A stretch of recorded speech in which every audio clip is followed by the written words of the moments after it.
ये कहानी तब की है जब बड़े ही हौसले और उत्साह के साथ राम जी की वानर सेना रावण को हराने और माता सीता को मुक्त करवाने के लिए राम जी के साथ श्रीलंका की ओर बढ़ रही थी।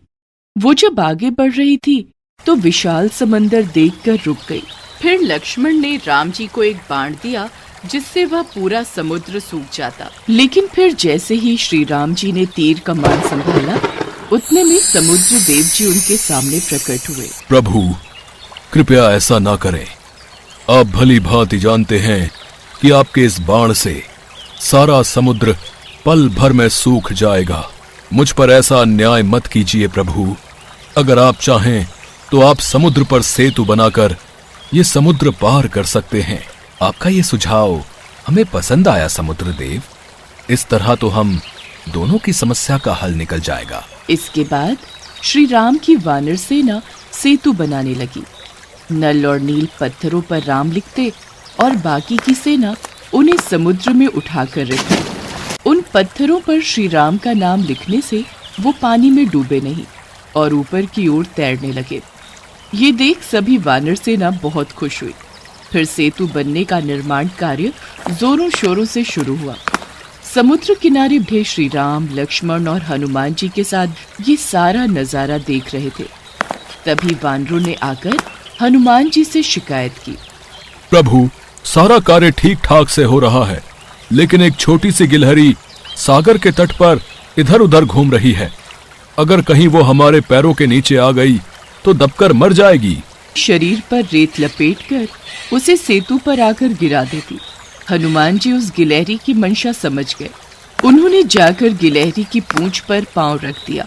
तभी गिलहरी चिल्लाई, हे राम, हे राम। गिलहरी की चीख पुकार सुनकर राम जी वहां पर आए और उन्होंने गिलहरी को अपने हाथ में उठाकर पूछा, गिलहरी, इन बड़े बड़े वानरों के बीच भला तुम क्या कर रही हो? प्रभु, सेतु पर बड़े बड़े पत्थर हैं। यह पत्थर आपके पाँव में न चुभ जाए, इसीलिए मैं रेत लाकर इन पत्थरों पर डाल रही हूँ। इससे आपकी राह कुछ आसान हो जाएगी। वानरों को आपकी सेवा करते देख मेरे मन में भी ये अरमान जागा कि मैं अपने प्रभु की कुछ सेवा करूँ और इस राम सेतु में मैं भी अपना योगदान दूँ।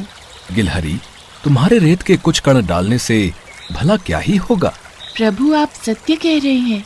मैं इस सृष्टि की इतनी लघु प्राणी होने के कारण इस महान कार्य हेतु आखिर कर भी क्या सकती हूँ, और इसका भला मूल्यांकन भी क्या होगा। प्रभु, पत्थर उठाना तो मेरे बस में नहीं, इसलिए मैं ये बालू ले आई। मेरी ये छोटी सी सेवा प्रभु आप स्वीकार करें और मुझे अपनी शरण में लें। गिलहरी की बातें सुनकर राम जी बहुत प्रभावित हुए और फिर मुस्कुराते हुए बोले, गिलहरी, तू इतनी छोटी सी है।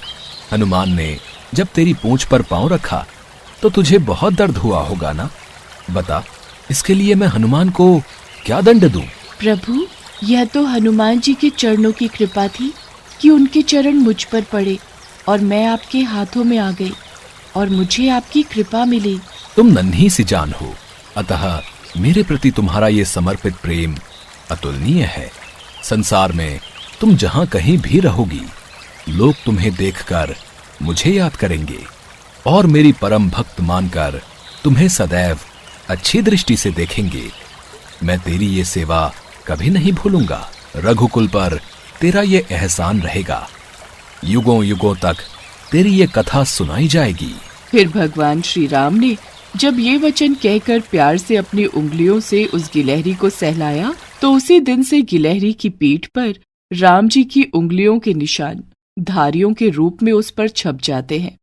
तभी से ये माना जाता है कि गिलहरियों के शरीर पर मौजूद धारियां और कुछ नहीं बल्कि भगवान राम की उंगलियों के निशान।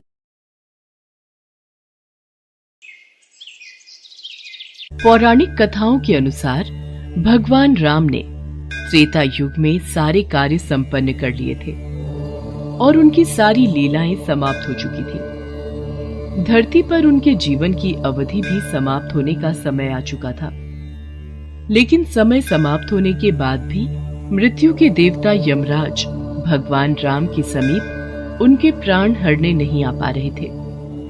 क्योंकि रामदूत हनुमान भगवान राम के प्राण रक्षक थे, जो स्वयं महाकाल का एक रूप है, और महाकाल से उनके आराध्य भगवान राम के प्राण छीनने की हिम्मत ना तो किसी काल में थी और ना ही किसी अन्य देवता में। काल चक्र और समय चक्र को आगे बढ़ाने के लिए भगवान राम की मृत्यु होना जरूरी था।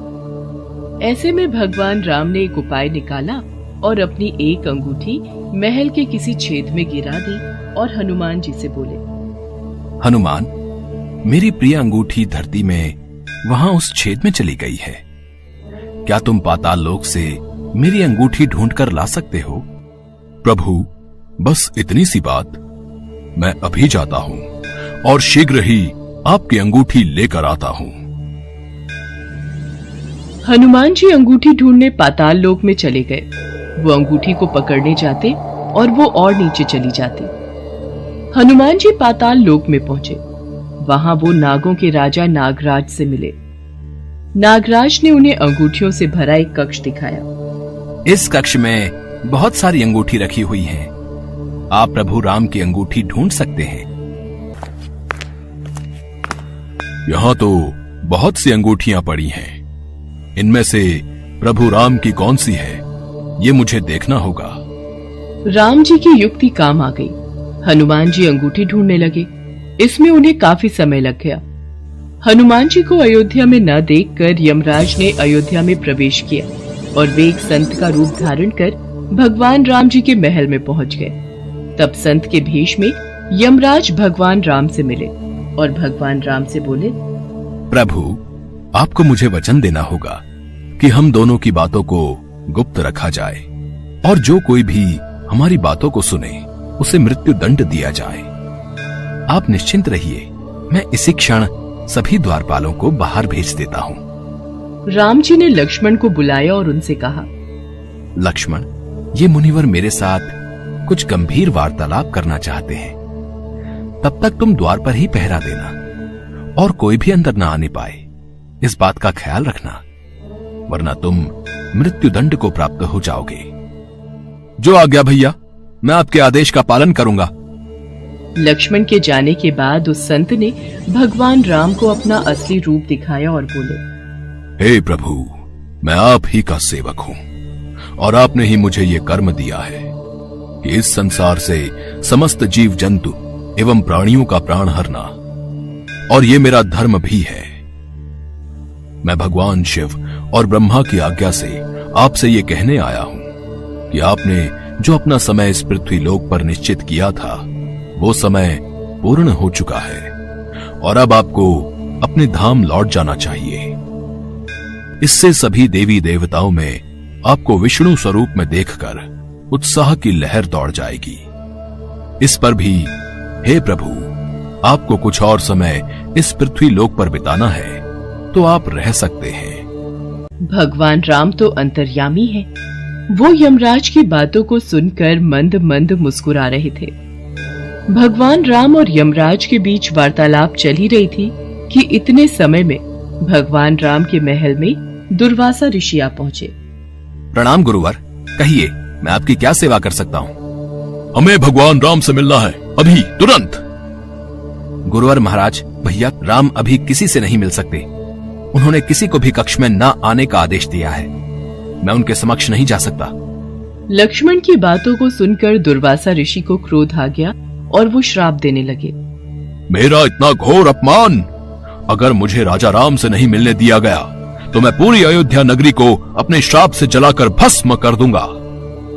अगर मैं इन्हें भैया के महल में जाने दूं, तो सिर्फ मुझे ही मृत्युदंड मिलेगा, लेकिन अयोध्या नगरी तो बच जाएगी।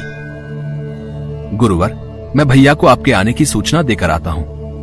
लक्ष्मण भगवान राम के कक्ष में चले गए। लक्ष्मण को सामने देख भगवान राम चौंक गए और यमराज अंतर ध्यान हो गए। राम जी दुखी हुए कि एक राजा होने के नाते उन्हें लक्ष्मण को मृत्यु दंड देना होगा। राम जी ने अपने कुलगुरु से इस विषय में वार्तालाप किया। राम, किसी अपने का त्याग करना भी मृत्यु दंड के बराबर है, इसलिए तुम लक्ष्मण का त्याग कर दो।